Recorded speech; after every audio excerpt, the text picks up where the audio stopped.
Smart Ahmednagar news. Bharat Ratna doctor Babasaheb Ambedkar यांचे कार्य आजच्या पिढीला आदर्शवत आकाश कांबळे आज रुई बाबीर नगरी येथे भारतरत्न डॉक्टर बाबासाहेब आंबेडकर यांना जयंतीनिमित्त अभिवादन करण्यात आले। आज सकाळी 9 वाजता समाज मंदिर रुई बाबीर येथे ध्वजारोहण करून पंचशील तत्वांचं वाचन करण्यात आले। त्यानंतर डॉक्टर बाबासाहेब आंबेडकर यांच्या प्रतिमेस पुष्पवृष्टी करण्यात आली व नंतर डॉक्टर बाबासाहेब आंबेडकर यांच्या जीवनावर आलेल्या मान्यवरांची मनोगती झाली। यामध्ये रुई बाबीरमा सरपंच हरिकाका माने, विष्णू मार्कड सर, भाजपा पुणे जिल्हा महामंत्री आकाशजी कांबळे, जय हनुमान बहुउद्देशीय संस्थेचे अध्यक्ष तानाजी मार्कड, भाजपा जिल्हा ओबीसी सेलचे सचिव आबासाहेब थोरात, पद्माकर लावण सर, संदीपान लावण सर, ध्रुवराज आकाश कांबळे यांनी डॉक्टर बाबासाहेब आंबेडकर यांच्याविषयी इंग्रजी भाषेतून विचार व्यक्त केले।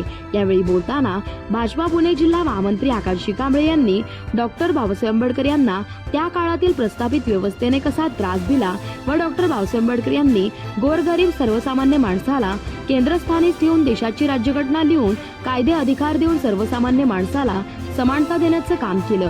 अन्यायाने निस्पत पडलेल्या समाजाला मुख्य प्रवाहात आणले व गुरुमंत्र दिला, शिका, संघटित व्हा, संघर्ष करा।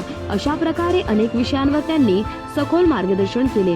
यावेळी रुईगावचे सरपंच अमरसिंह पाटील, पोलीस पाटील अजितसिंह पाटील, ग्रामपंचायत सदस्य यशवंत कचरे, मगन मराडे, उपसरपंच दिलीप मार्कड, दिलीप साळुंके, भाजपा नेते प्रवीण कुमार शाह, जय हनुमान बहुउद्देशीय संस्थेचे सरचिटणीस अविनाश मोहिते, वैभव लावण, संतोष पांढरमिसे, बाबीरदेव शेतकरी मंडळाचे अध्यक्ष वैभव पाटील, शिवाजी कांबळे, चेअरमन बापूराव लावंड, मोहन लावंड, रवी शिंदे, जनार्दन पांढरमिसे, सचिन लावंड, आबा मराडे, राजू पाळेकर, सोमनाथ कांबळे, ग्रामसेवक सोमनाथ पवार आदी यावेळी उपस्थित होते।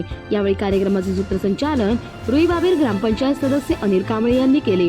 प्रतिनिधी राजू पाळेकर।